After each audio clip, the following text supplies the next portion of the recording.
had this idea, see? It's called humor. It's something like what your mouth is doing right now, only upside down, see?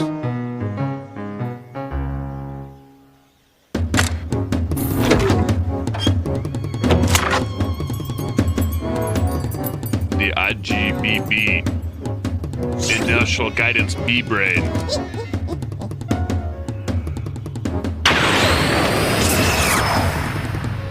See?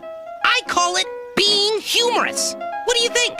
I think I wish you were encased in amber. That's a good one! Encased in amber?